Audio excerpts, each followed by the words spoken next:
faut l'enfermer. C'est pas possible.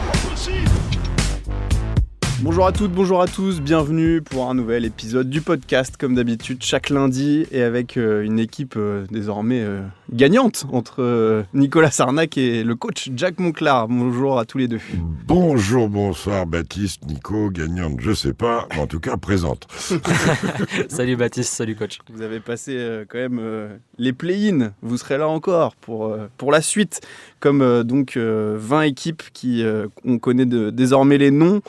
Alors ce qui nous intéressait surtout en ce dimanche soir dans ce multiplex, c'était surtout la deuxième partie et la fin, le dénouement de ce classement de la conférence Ouest. Pour être clair et rapide, tout d'abord Denver qui a conforté sa 4e place en battant les Rockets, assuré d'être 2e. Les Wolves qui seront eux directement en play-off avec une dernière victoire non sans difficulté face au Jazz et les 43 points d'Anthony Edwards. On aura donc un alléchant Lakers-Wolves. Et puis donc ce match de fou entre les Warriors et les Clippers qui a finalement vu Los Angeles l'emporter en prolongation et envoyer Golden State au play-in. James Harden et ses coéquipiers, eux, terminent 5e de cette conférence Ouest.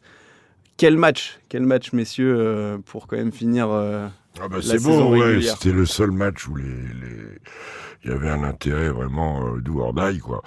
Ouais. Les Warriors perdent ce match, les Clippers le gagnent, les Clippers sont bons. Ils ont un James Harden épanoui comme rarement, Kawhi Leonard qui fait du Kawhi comme il y a 2-3 ans, et puis Zubac. Qui est un axe, Norm Powell et compagnie, ils ont une excellente équipe.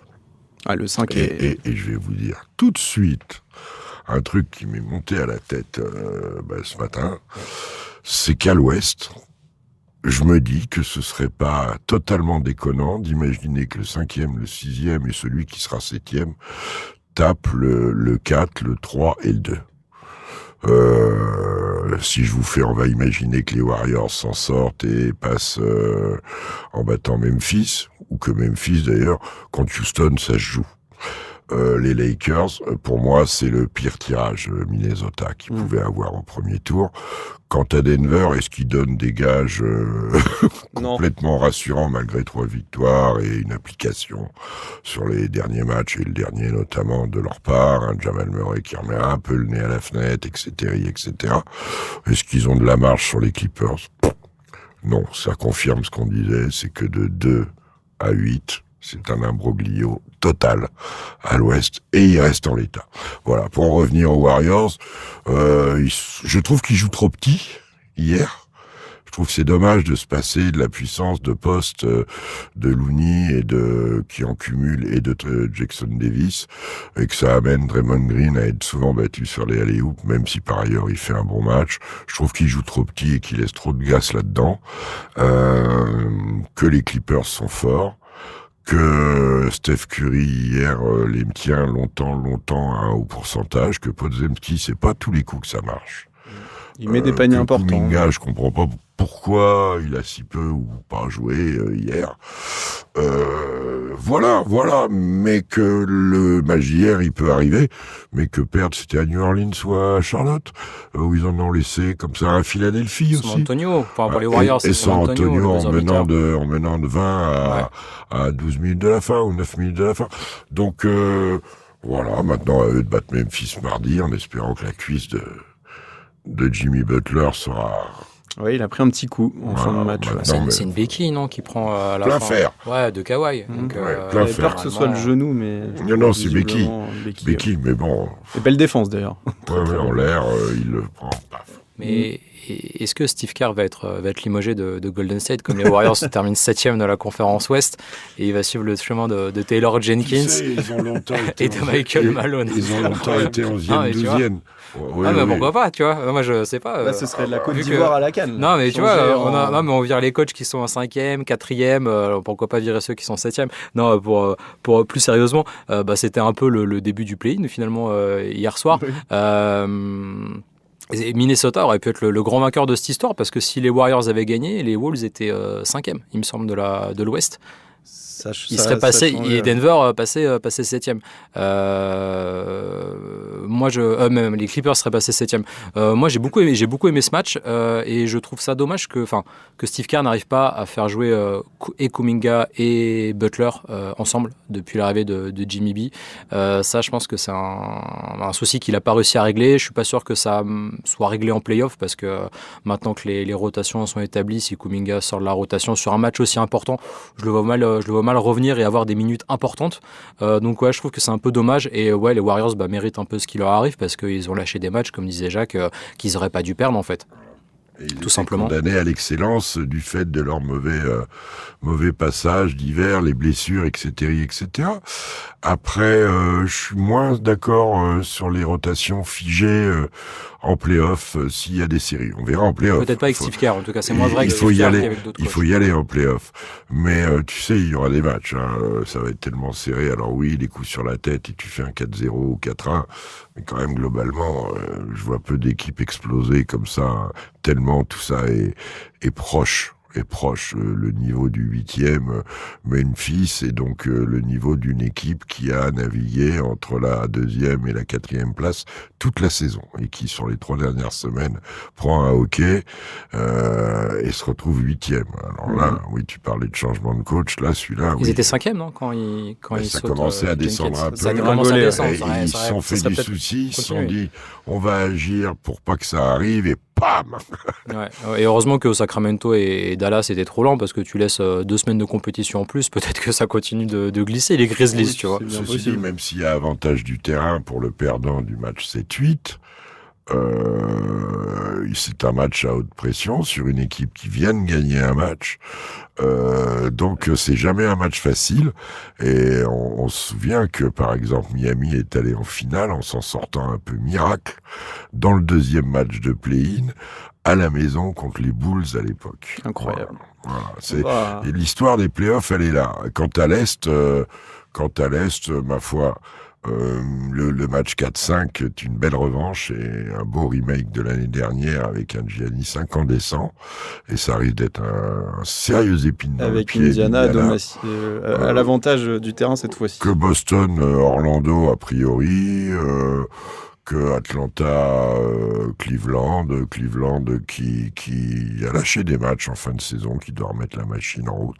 Et puis les Knicks face aux Pistons, on verra bien aussi, même s'ils ont perdu la saison régulière.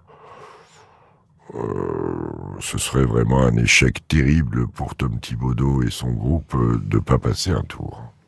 Alors plongeons-nous un petit peu plus en détail sur ces play-ins là, qui vont rythmer cette semaine. Ça commencera donc dans la nuit de mardi à mercredi avec ce Warriors Grizzlies qui semble être la plus belle affiche pour l'instant de ce play-in. Et puis les Warriors en play-in, par contre, c'est finalement pas ça. En 2 participations et 3 rencontres, c'est que des défaites pour les hommes de Steve Kerr. On se souvient de 2021, lorsque Memphis, tête de série numéro 9, a battu en prolongation les Warriors. Il y a 2022 aussi dans cette confrontation, même si c'était pas pendant les play-ins où du coup là, Golden State l'avait emporté. Mais d'abord, pour revenir sur ces Warriors en play-in, est-ce que là, on n'a pas les mêmes Warriors déjà qu'à l'époque pour toi, est-ce que ça passe Golden State face à Memphis, Nico? Ouais, pour moi, ils sont clairement favoris. Vu la dynamique. La dynamique des Warriors n'est pas excellente. Il faut quand même se rappeler que depuis le All-Star Break et l'arrivée de Jimmy Butler, finalement, si tu prends le classement depuis fin février, les Warriors, je crois que c'est top 4, top 5 à l'Ouest au final. C'est juste qu'ils sont partis de très très loin et qu'à la fin, ils terminent 7. Moi, je pense que c'est quand même plutôt une confrontation qui devrait être à l'avantage de Golden State. Je sais pas ce que t'en penses, coach, mais moi, je vois pas les Warriors perdre à domicile contre Memphis. Mais tout est dur à l'Ouest. Tout est dur à l'Ouest. T'as des joueurs comme Bane, comme Morant, comme Jaren Jackson, qui sont des joueurs de très très haut niveau. Peut-être c'est sur un match. Vous parliez de taille.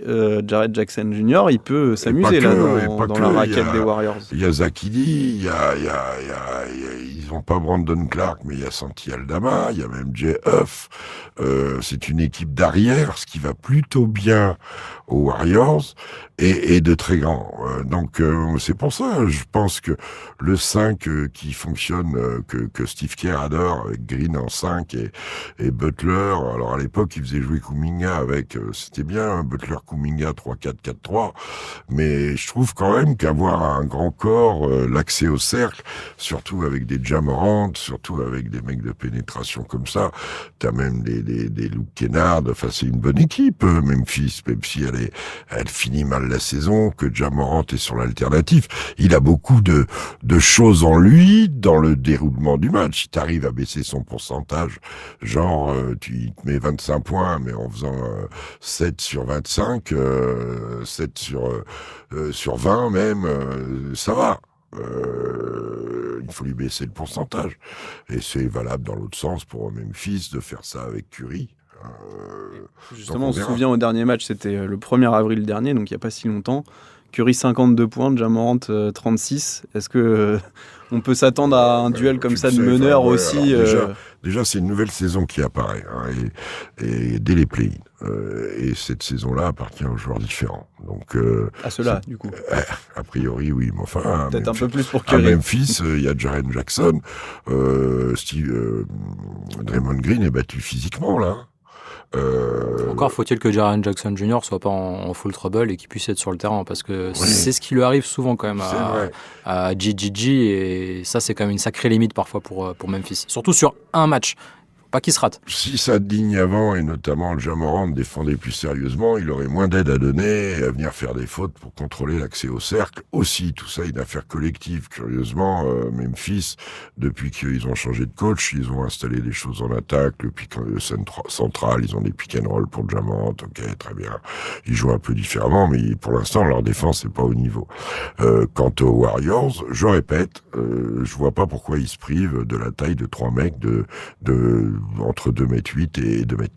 Mais Steve Kerr a du coup l'effectif pour justement changer les choses si ça se passe pas forcément comme prévu dans le match face à Jaren Jackson Jr. Il a quand même beaucoup d'alternatives. Maintenant, c'est vrai que sur un match, Memphis peut faire l'exploit. Ça serait une série, je te dirais Golden State est clairement favori. Voilà. Là, sur un match, dur. Tu sais pas si dur. Ja Morant peut sortir la partie de dingue et nous envoyer des grenades partout dans le Chess Center, quoi. Tu veux relancer le coach. Ah, tu vas voir, tu J'ai vas le vu faire. qu'il y a un gamin en AAU, vous savez ce que c'est que la AAU? Bien sûr. Bon, c'est pour les gamins. Et j'ai vu un gamin le faire sur des images, ok. Forcément. Ça se répercute vite, ce genre de bêtises. Ouais, surtout aujourd'hui avec les réseaux sociaux. Ouais. Bon, en tout cas, on espère que Ja Amateur Morant Athletic Union, c'est la FNSU, ou l'UNSS, plutôt d'ailleurs. C'est ça, l'UNS. On espère que Ja Morant sera concentré sur le jeu, donc dans la nuit de mardi à mercredi. Et le lendemain, du coup, le 9e contre le 10e affrontera le perdant de ce Warriors Grizzlies après vendredi. Kings Mavericks, finalement une belle confrontation, si on regarde avec ils sont bons, hein. Les Kings et les Mavericks en plus sont deux équipes très antinomiques, quoi. Les Mavericks, ils ont une tripotée de big men maintenant, et les Kings, si avec l'arrivée de Valanciunas, ils ont un peu de viande, mais sans ça, sont des coureurs, autour de Sabonis, sans meneur. Une équipe avec 2 scoreurs impénitents, Lavine et DeRozan, avec un mec qui peut prendre feu comme Malik Monk, à la maison où eux, même des play-in, ils vont pas cracher dessus parce qu'ils ont tellement souffert pendant 16 ans avant de refaire les play-offs il y a 2-3 ans. Non, bien sûr qu'ils ont le statut de favori, les Kings. Après, Dallas, il faudra m'expliquer ce qu'ils ont à perdre. Oui, ils ont plus à gagner, c'est sûr. A priori, ils ont déjà tout perdu, donc ça va pas être pire. Il faudra un grand Anthony Davis pour imaginer. On les a, quelque chose. on peut le signaler, la perte d'Anthony Davis, triple-double avec 7 contres en plus. Il fait des trucs, il s'arrache. Voilà, et puis ils ont une équipe quand même si sans Kyrie, c'est difficile. Mais c'est bien ce qu'ils ont fait en fin de saison. Ouais, le truc avec Sacramento, c'est que tu sais jamais vraiment à quel match tu vas avoir droit. Ça peut être une très belle équipe, ça peut aussi être absolument cataclysmique. Si ça tourne pas dans leur sens dès le départ, en fait, ils peuvent se faire exploser. J'ai envie de te dire que je pense que Davis, il a un peu le match entre les mains. Si AD sort, tu vois, la grosse perf, je pense que ça peut passer pour Dallas. Où tu marques les équipes, quoi. Et autant sur une série, là aussi, je te mettrais les Kings à coup sûr. Ils ont le statut de favori, mais fais attention quand même. Et pour le perdant du 7-8, c'est le niveau du 9 et du 10 à l'ouest est quand même intéressant, quoi, quand même intéressant. Les Kings, tiens, on va gagner du temps. Les Kings, pour moi, c'est la même situation que les Bulls. C'est-à-dire que c'est une équipe qui est capable de tout. Et à l'Est, d'ailleurs, ils sont encore plus caractérisés, les 4, d'équipes poil à gratter sur un match.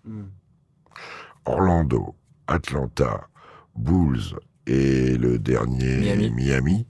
Ce sont 4 équipes casse-bonbons, des pénibles à jouer sur un match. Donc, si on vous écoute plus les Warriors qui passent, et après... Oui, mais on vient de t'expliquer en long, en large et en travers. Non, mais tu nous embêtes pas. Essaye de comprendre que c'est un match sec. Oui, statut de favori pour les Warriors. Mais statut de favori. Quelle équipe peut ressortir de tout ça après, si on dit que les laquelle, Warriors, qui peut finir 8e? Depuis 2 mois, Baptiste, que entre 2 et 8-9, impossible je viens de te dire que je ne serais pas surpris que 5, 6, 7 battent 2, 3, 4. Donc, c'est bien qu'on n'y comprend que dalle. Et, je sais pas, t'as tes insiders, va les voir, va les écouter, ils te diront. J'aurais tenté une dernière fois ma chance. Après, c'est fini, on les saura, les 8. On peut te dire, le statut de favori, il existe. Être à domicile. Tu vois, Dallas, c'est un peu plus favori pour toi que Sacramento sur le play-in. Moi, je les mets un peu au-dessus Dallas, tu vois. En valeur absolue, oui, pas sur le domicile, là, moi, quand même. Ok, ouais, ça va. Tu que ça joue. Sacramento est quand même. Aller c'est quoi, Golden One? La Golden One Center. Ouais. C'est Golden One Center. Là, vous essayez de light the beam. Exactement. Et superbe salle d'ailleurs. Ouais. Puis dernière information. C'est 3-0 pour Sacramento en saison régulière. Ça ne veut pas dire grand-chose non plus, mais... ça dépend à quel moment tu as joué. C'est ça.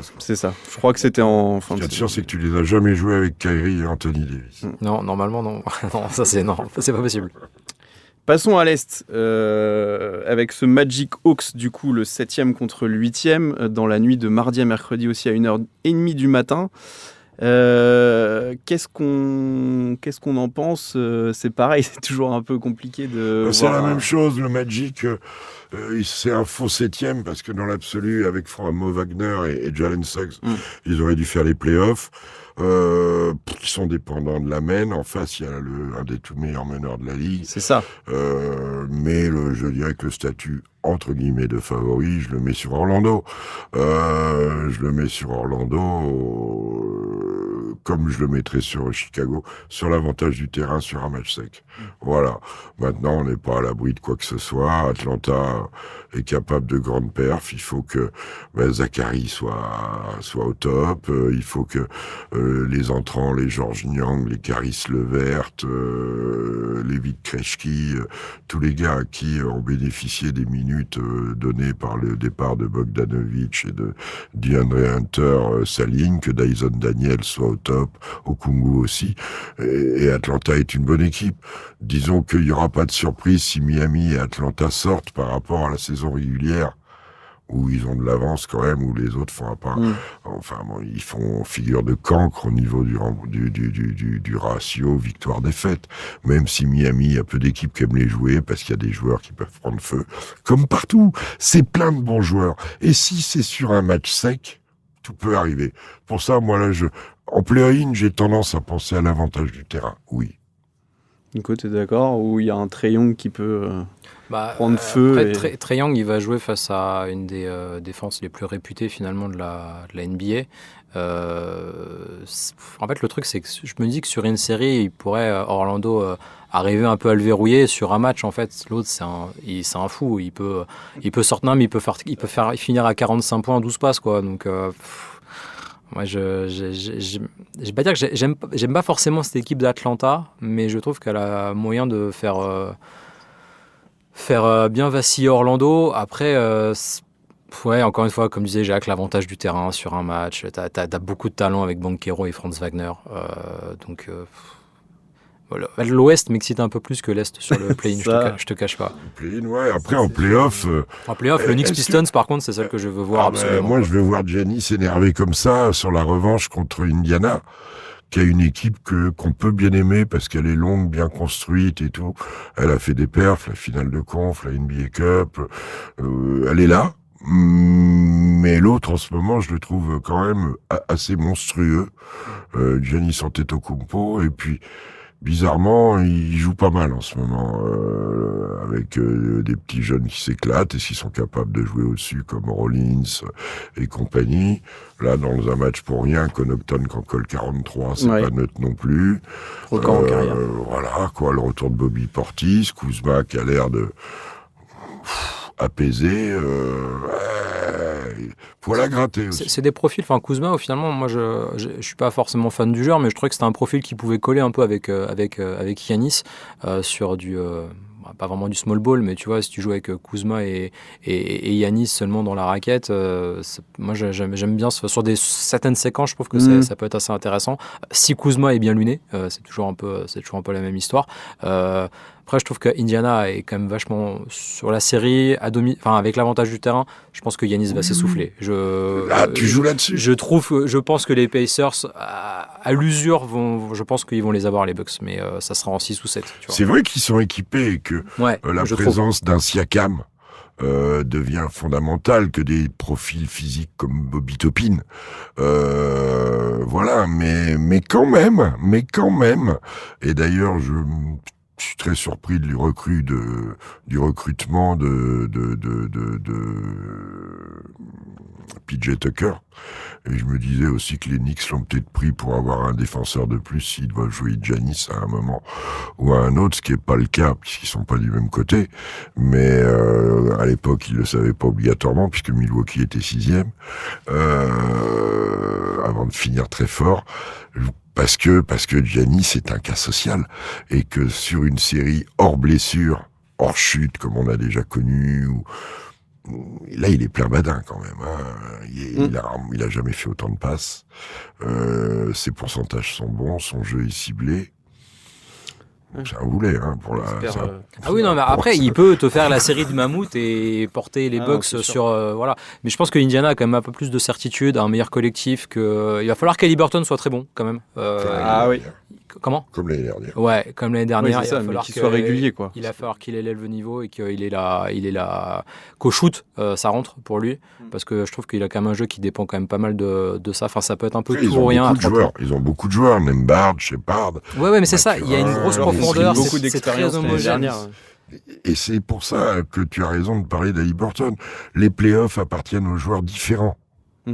C'est là qu'on les voit. Et c'est Haliburton qui peut, tu vois, te faire passer un petit step en plus pour Siakam. Siakam. Ouais, mais Siakam moi, on va pas être déçu par par Siakam, je pense. Tu vois, Siakam, je pense qu'il fera sa série. Avec Giannis en face, c'est le test pour lui. Il se retrouve en bugne à bugne avec le némésis de pas mal de monde, quand même. De toute façon, face à Giannis, tu peux rien faire. Enfin, s'il est à ce niveau-là, tu vas pouvoir rien faire. Tu vas espérer qu'il rate de temps en temps un lay-up, qu'il rate qu'à mes-distance, ça rentre pas, sur 2-3 shoots. Voilà. Il y a 2 matchs, il nous a fait un délicieux 4/11 à 3 points au lancer. Ça faisait longtemps qu'il nous avait pas fait comme ça une fracture ouverte. Ouais, mais ça lui arrive plus si souvent que ça, finalement. Il met toujours beaucoup de temps à tirer, mais 4/11, il les met. 4/11 quand même. 4/11, c'est pas dingue. C'est long. Non, c'est pas ouf. On espéra que le physique tienne, parce que ça fait quand même 2 années de suite qu'il doit quitter prématurément. Et on parle les du Bucks. match, mais je suis ciblé aussi sur cette série. Je me dis que s'ils perdent au premier tour, Milwaukee, ça peut engendrer... early exit, comme ils disent, pourrait avoir des conséquences importantes. Mais ils ont beaucoup de joueurs en fin de contrat, ils vont avoir beaucoup Beaucoup d'argent à dépenser cet été à la free agency parce que un joueur comme Brook Lopez, c'est pas sûr du tout qu'il reste. Vous vouliez pas parler de Giannis, Jacques, même Si, peut-être moi je parle de Tu Giannis. parles de Giannis Moi, je pense pas. la dernière Mais par sortie contre, de Giannis. l'équipe pourrait vraiment être totalement reconstruite la saison prochaine Ouais. autour de Giannis. Tu sais, trouver un joueur du niveau de Brook Lopez, il faut déjà qu'il accepte de monter là-haut, de jouer avec Giannis. Lillard, c'est une incertitude, et est-ce que c'est une réussite? C'est une bonne question. Non. Merci d'y répondre aussi vite, hein, Glenn. Voilà. Alors, tu recrutes Lillard, c'est pour donc, redevenir champion. Donc, voilà, les comptes, il n'y a pas du tout, quoi. Non, le compte y est pas. Voilà. Et il joue pas en ce moment. Et d'ailleurs, on sait. C'est ce que j'étais en train de vérifier. Parce qu'on n'a aucune info. Il peut C'est revenir, ça, en fait, il il y a pourrait ne aucune pas info. revenir du tout. Je pense qu'il reviendra pas. Et ils ont, la classique, ils ont laissé planer une petite incertitude que c'était possible mais en fait, Ouais. on va l'attendre tous les playoffs et puis il va jamais revenir. Surtout s'ils font que 1 ou 2 tours, ça risque d'être un peu court. Parce que 15 jours la série, 2 semaines, faut voir retourner directement dans la lessiveuse des playoffs quand tu sors d'un truc. En plus, c'est comme Victor, hein, c'est les petites thromboses, les clots, là. Non. On verra ça. Vous en avez même oublié du coup ce Bulls hit. Alors c'est peut-être parce qu'on ne pourra pas le diffuser sur Il Beansport. faut dire qu'on peut pas le diffuser, qu'il n'y a Voilà. pas que nous, qu'il y a certains de Chelsea sera pas diffusé sur une chaîne amie. En foot, il y a un sponsor qui est refusé en France. Alors je sais bien ce n'est ni la faute de Bein, ni des autres, ni de personne, ni de Pas quoi. nous en vouloir. Voilà, il y a en France des lois et on peut pas enfreindre les lois. On le regrette parce que en plus c'est une équipe sympa là, les Bulls de Kobe White, de Matas Bouzelis, du Vooch. C'est une équipe très sympa comment il s'appelle, Josh Giddey qui se réalise complètement dans un jeu complet. Enfin bon, il y a quelque chose qui se passe enfin au United Center et bon on le verra pas, hein, on va pas faire les pieds en l'air. Heureusement qu'ils sont pas à la place de Cleveland, là on serait plus en kikiné. Ouais, c'est ça. Ouais, On espère entre on guillemets. va espérer que Chicago se fasse éliminer du coup. Désolé. Hein. Est-ce que Miami peut le faire, tiens, avec sa doublette là, Hero? Ouais, parce que lui, ils ont l'expérience de ce genre de match. Ils sont habitués au play-in. Tu me diras, Chicago aussi habitué, mais eux, ils sont plutôt habitués à le perdre, le play-in. Oui, ils Et peuvent. contre Miami. Et voilà, en plus. L'année mais dernière. c'est toujours les mêmes. Sauf qu'il n'y a plus de Jimmy Butler. Il n'y a plus de Jimmy Butler pour sauver la baraque. Par contre, ça va être dans. En fait, Ils vont se prendre c'est sur Wiggins. un match. C'est sûr. Non, mais ça va être entre les mains de Kobe White d'un côté et puis de Taylor Hero de l'autre. On va C'est voir ce que. Vucevic contre Adebayo. Voilà, c'est plein de match-up comme ça. C'est Wiggins qui en plus il est Chicagoan de naissance, enfin de famille, je crois, le Wig. Voilà, on verra, c'est serré. Et ce qu'il y a de sûr, c'est qu'au deuxième round, le perdant de 7-8 aura peu de marche. Oui. Peu de marge. Ce sera encore un match où tu fais un litre d'huile d'olive. Mais tu vois, ce que tu as dit, c'est vrai que j'y pensais sans y penser, mais 20 équipes sur 30 sont encore en lice cette saison en NBA, tu vois. T'as 2 tiers des équipes qui peuvent encore gagner le titre finalement. Bien sûr, c'est une porte ouverte. C'est une énorme porte ouverte quand même, avec des fois des 8, 9, 10 victoires d'écart entre le 10e et le 7e. Avec juste une stat, jamais un 10e n'a passé les 2 tours de play-in. Ah bah oui, il faut bien que vous en cherchiez d'autres. Mais ça parce va que arriver un jour. On a eu les Lakers en finale de conférence en sortant du play-in. On a eu Miami au final NBA en sortant du play-in. Donc oui, bientôt on va me sortir la stat comme quoi le 11e n'a jamais été au final NBA. Non mais quand même, depuis... Mais tu sais fait quand qu'avec même Adam 5, Silver, un jour on aura un play-in jusqu'au 12e. Ça donc, fait quand même ça sera 5 ou 6 éditions, jamais un 7e a été éliminé aussi. Donc voilà. Jamais un J'allais le 7e n'a été Jamais été sortir. éliminé. Ouais, Ah est toujours oui. passé. Ouais. Miami a eu besoin de 2 tours. Ouais.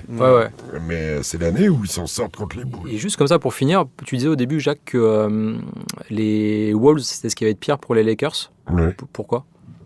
Je voulais avoir ton avis sur Hyper physique. hyper physique, ouais. Pour moi, les Wolves et Houston sont les équipes les plus physiques de Ouais, c'est de possible. la bande. Ouais. Ah, surtout la raquette, encore une fois, là, qui est... Oui, bien sûr. semble un peu plus armée. Jackson Hayes, tu le mets contre Rudy, ils vont pas se rater, hein, ça va se tamponner. Mais le problème, c'est qu'il y a Qu'il y a Randle en plus. il y a Naz Reid, c'est qu'il y a Randle, c'est qu'il y a la puissance d'Anthony Edwards, qui est quand même un animal, McDaniels, ils sont puissants. puissant, et puis l'autre, il joue tous les ballons. Qui va défendre sur Anthony Edwards? Bah, moi, je trouve qu'ils ont pas mal de joueurs à mettre dessus, tu vois, Ouais. sur des profils un peu différents. Mais Max Christie? Non, je Non, non, mais tu vois, moi, je vois s'ils bien peuvent Vanderbilt sortir. en Ouais, mission toute Vanderbilt, la déconne. série. Trop grand. Bah, Trop ouais, grand. il est un peu grand, mais. Trop grand. Ce qu'il y a de sûr, c'est que là... Bon, tu mettras pas Game Vincent dessus, oui, ça c'est sûr. Bah, sur une Ah. défense adaptée, il peut Ah oui. t'enquiquiner. Ah ouais. Si tu veux, il va peut-être falloir qu'ils fassent des boîtes, parce que physiquement, ils vont être battus. Tu joues avec Luka peut difficilement défendre sur Anthony Edwards. LeBron, Non, mais tu vois, de- Doncic, tu vas le 2025. cacher sur McDaniels qui sera à 3 points. oui, mais fais attention au rebond, fais attention sur les Ouais, alley-oops, ouais. fais attention. Il sait faire, Luka.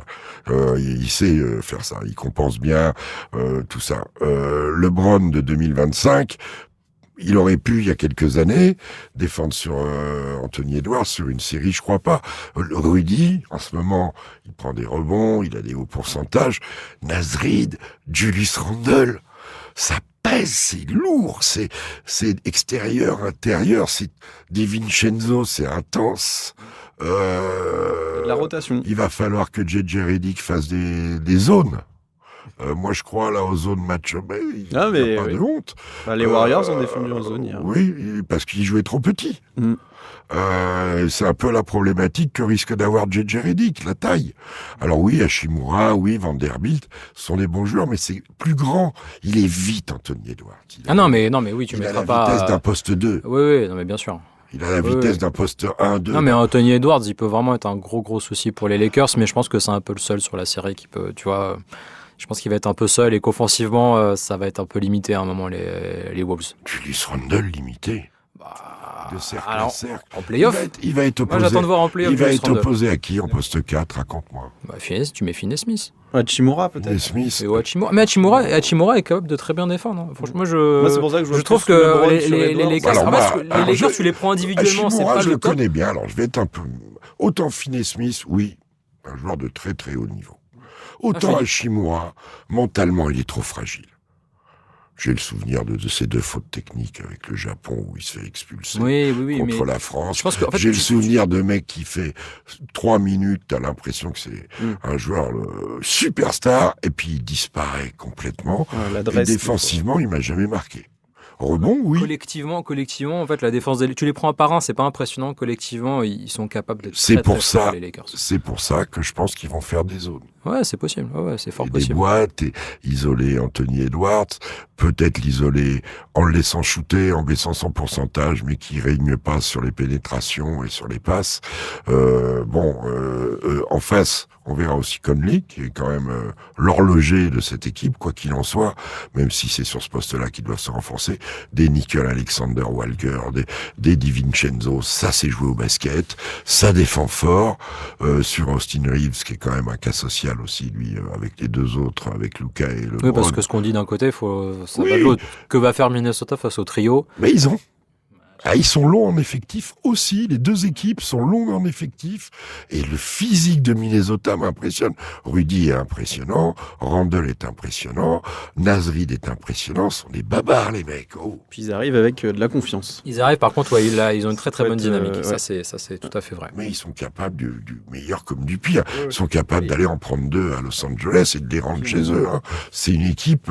le physique veut pas dire qu'ils jouent bien au basket. C'est Hein. une équipe un peu montagne russe. Ouais. On se souviendra aussi quand même de leur playoff l'année dernière, ça peut aussi compter. Ouais, bah, moi, je te rappelle ce que fait Doncic face à Minnesota la saison dernière. C'est Non, 33 oui, je points de pensais- moyenne je sur la pensais série. plus à Denver, et- mais et oui, oui. ça fait 4 ans, je crois. Non, Ouais. je crois que ça fait 4 ans. Ils en prennent un. Je crois qu'ils en prennent un. Ils en Ça prennent un. fait 4 ans. Oui. ça. On Bravo. finit juste avec Denver Clippers, on n'a pas encore parlé, c'est peut-être pour l'instant l'upset qui arrive Ouais, le 4-5, c'est pas une dans surprise. les... Ouais. C'est pas une surprise s'il y a une surprise. Clippers favori pour moi. Ouais, c'est pas une surprise s'il y a une surprise sur la dynamique récente. Ouais, ouais. Bien évidemment, même si Denver a gagné 3 matchs. Mais comme je te disais, on verra. Je suis Mhm. pas surpris, moi, si 5, 6, 7 battent 2, 3, 4. T'es d'accord Nico avec ça? On l'a pas dit. Ouais, moi, je vois les Lakers très forts, donc je suis pas forcément d'accord avec ça. Après, sur le reste, oui, mais moi, je pense que que les Lakers sont en finale de LeBron- conférence, voilà, Ouais, face au Thunder. j'espère pour eux, vraiment. Moi, je le vois comme ça. Mais Est-ce que LeBron tiendra? Est-ce que les équipes adverses vont pas l'attaquer physiquement? Je sais pas. En fait, il a Moi, j'y tellement, croyais il a- pas, et là, Jacques m'a convaincu. il a tellement besoin d'en faire Ouais, moins mais qu'avant avec Doncic à côté de lui, LeBron, qu'en fait, tu sais, Oui, mais il y a plein de matchs depuis qu'il est revenu de blessure d'ailleurs où Mais LeBron ils peuvent il très bien est un perdre peu des sur le matchs. courant alternatif. Ils hein, peuvent depuis très son bien retour de perdre blessure. des matchs en mettant 115 points, 120 points. Ouais. Ça, je me fais pas de soucis pour ça. Ouais. Le talent de Luka, LeBron, Austin Reeves, il est important. Hachimura, Vanderbilt, Finney-Smith, il est important. Jackson Hayes, tu peux reprendre tous les podcasts. J'ai toujours bien aimé, moi. Depuis, il m'a toujours fait rire. Bon, il n'est pas tout à fait stable dans son comportement, que ce soit en dehors du terrain ou sur le terrain, mais c'est un mec qui a des qualités. Mais t'as vu l'Armada en face? Non, mais de toute façon, ça va être le Far West. Ça va être le Far West. Et moi, j'aime beaucoup l'effectif des Clippers, archi profond, très très homogène, avec t'as une rotation, t'as une vraie rotation de 8 joueurs, je pense, aux Clippers. Facile. Vraiment un 5 très Tous costaud. les postes doublés, certains triplés. Mais c'est ça, franchement, l'effectif, il est exceptionnel pour les Clippers. Après, ça va dépendre de l'adresse de James Harden. Voilà. Et ça va puis, dépendre ça va aussi, dépendre surtout, de du Kawhi. fait que Kawhi joue tous les Bah, matchs. Oui, voilà, ça, Comme non, bien ça sûr, il y a le dépendra facteur blessure, bien sûr. Pas blessure, fatigue, comme ça dépendra pour LeBron de jouer tous les matchs. C'est vachement important parce qu'en play-off, next man up, ça marche moins bien qu'en saison régulière. Tout ça, les bonnes santé vont être... c'est pour ça que le physique de Houston, même si hier on a vu une caricature, là, on verra. Puis on touche du bois parce que pour l'instant, les effectifs sont quand même bien remplis et ça, c'est À part quand même. Lillard, à part Lillard de Milwaukee, il n'y a pas de chercher, superstar, de grosses stars, de blessés. Kyrie. Et Oui, Kyrie, Kyrie. Kyrie. Ouais, mais je parlais parmi les playoffs, candidats, les vrais Bah, candidats. tu sais, l'équipe Mais avec avec Irving Kyrie- en pleine forme, oui, Dallas. Avec bien sûr. Kyrie en pleine forme, avec Anthony Davis comme il est là. Oui, t'étais un sacré poil à gratter, ouais, ça c'est sûr. En parlant de blessures et Et Jalen d'infirmerie. Suggs quand même. Oui. Et Mo Wagner, cette équipe d'Orlando mérite la mention parce que ils s'en sortent 7e, mais ils auraient dû faire les playoffs. Beaucoup plus haut, ouais. Juste un petit mot sur Victor Wembanyama qu'on a entendu hier Tant soir. mieux. Là, tout a l'air d'aller. Il dit Ils qu'il ont en a le- bientôt terminé avec cette Il thrombose, dit surtout justement. qu'ils savent ce qu'il a eu.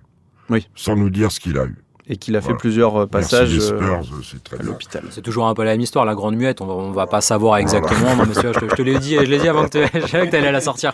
Non, mais tu vois, ils savent ce qu'il a eu, est-ce qu'ils savent si ça va se reproduire, est-ce qu'ils savent comment le régler totalement? En tout cas, ils disent qu'ils savent. Mais dans ce Eux-mêmes qui- ne savent dans- pas, en fait, dans- je pense, Si, exactement. Victor, il dit, on sait ce qui s'est passé. Oui, mais est-ce qu'ils savent Sans en dire comment ça va, si ça peut se reproduire, Ah, ça, j'en comment sais le rien. régler, tu vois? Ils sont un peu. Nous, ce qu'on sait, dans c'est l'incertitude qu'aux aussi. Spurs, dans ces cas-là, il y a une jurisprudence qui s'appelle Kawhi Leonard, donc on cherche même plus. Voilà. Pour l'Euro, du coup, Bah, arrêtez avec l'euro. Tu l'as lu, l'article? Bon, je ne sais tu- pas si c'est réaliste aujourd'hui. Il y a beaucoup Bon, je ne d'incertitudes. sais pas si c'est réaliste. J'ai vu qu'ils avaient mis un autre chapeau, qui était plus rassurant pour... part de nos confrères de je ne l'équipe. crois pas raisonnable que les Spurs laissent Victor réattaquer en match officiel ailleurs que chez eux. Ouais, c'est impossible, je pense que c'est impossible. Voilà. Mais même si lui le veut un peu, il va pas forcément faire c'est forcer. de la entend parler. com. Ben, tu en entends parler et tu lis bien. Je ne sais pas si c'est réaliste. C'est important de dire que quelque chose est irréel. Parce que c'est ce que ça veut S'il dit, je pense que c'est réaliste, en effet, mais là, je sais pas si c'est réaliste. Il a même pas Ça veut tapé. déjà dire que Et c'est. il commence par ça. Ouais. Après, il atténue. C'est ce qu'ils ont mis en chapeau, donc c'est ce que retiendront la plupart des gens. Mais oui. Lui aimerait bien le jouer, ça c'est certain. Mais bien évidemment, À il le dit 100%, à et la s'il fin. serait pas blessé, Mon il l'aurait ambition, été. je son pense. ambition, c'est de jouer toutes les compétitions qui concernent l'équipe de France. Voilà. Mais sur c'est- ça, il triche pas, Victor. Non, mais il y en a aucun. Mais là, il va pas avoir le choix, il pourra pas le jouer. Il y a trop d'enjeux autour de ça, même au-delà des Spurs, de sa carrière personnelle, tu vois. Sa carrière personnelle. Ça serait des JO, je te dirais, ok, Pour la oui, c'est fédé- pas trop, tu pour vois. la fédération, sans doute, d'assurance aussi. Eh oui, c'est trop le bazar. C'est trop récent, il n'a pas de recul dessus. Il faut voir comment il va enchaîner, comment il vivra les déplacements. Ils savent apparemment ce qui s'est passé. Donc, en termes de logistique, d'hygiène, de fonctionnement, il y a peu de références sur un joueur de ce niveau-là à l'intensité NBA de 2,25 m dans l'histoire. Victor est un cas très spécial, mais d'un autre côté, l'horloge tourne pour les Spurs. Il y a des tas de choses à régler pour les Spurs. On peut imaginer que la décision de Greg Popovich de repartir ou de pas repartir va être donnée officiellement. Derrière, s'il repartait pas, quid de Mitch Johnson, quid d'une succession qu'on peut donner à Taylor Jenkins, à Michael Malone, mais on constate que beaucoup de franchises prennent des jeunes coachs. Oui. Que Becky Hammon a été un monstre du Loch Ness à San Antonio, mais pourquoi pas revenir, que d'autres peuvent avoir envie de s'investir dans cette franchise qui a un avenir doré, avec Stephen Castle, avec bien sûr Victor, et cette année, ils vont prendre un bon tour de piste, un Cooper bon tour Flag de... Non, Pourquoi pas? Bah, c'est possible. Pourquoi c'est pas? possible. Pourquoi pas? Alors là, ça serait fou. Ben oui. Donc déjà qui se présente. Donc tout ça est un projet. Il va y avoir une équipe à reconstruire. Je rappelle que les Spurs ont gagné 33 matchs cette année, qu'ils en avaient gagné 17 l'année dernière, que dans le cadre d'un développement sur 3 ans. 22, je crois que c'est 22. 22. Ça fait 55. On était sur ce qu'on avait dit en début de saison. J'avais dit, moi, à 35, c'est une très belle saison. Oui. Bon, on va me dire, il n'y avait pas Victor, mais déjà quand Victor était là... C'est déjà une belle évolution. Avec Victor, ça flirtait, je pense, avec les 40. Ouais, 38, tu vois, 37, ils auraient 38. fini, là, comme Dallas, dans ces zones-là. Exactement. Mais bon, après, on verra. Est-ce que Greg Popovich, après tout ce qui est arrivé, va repartir?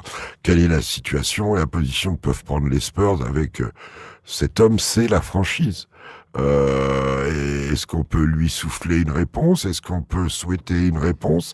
Est-ce qu'on peut souhaiter qu'il reparte? Est-ce que j'en sais foutrement rien? Non, là, on va pas... Donc on va pas non plus faire des extrapolations. Exactement. Mais ce qu'il y a de sûr, c'est que les gens, que ce soit Greg Popovich ou un autre, ils vont repartir avec une équipe et je ne pense pas qu'ils aient envie que leur effectif soit disséminé au mois de septembre. Ça ne devrait pas être le cas. Ça ne devrait pas être le cas. Bon, d'ici là, il va s'en passer des choses. On aura le temps d'y revenir. Merci de nous avoir écoutés. Merci à vous, messieurs.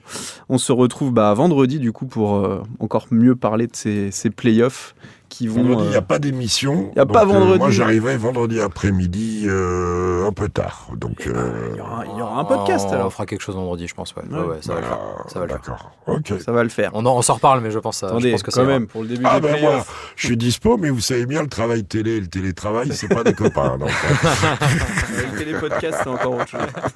Bon, allez, merci à tous et à bientôt. Salut. Ciao.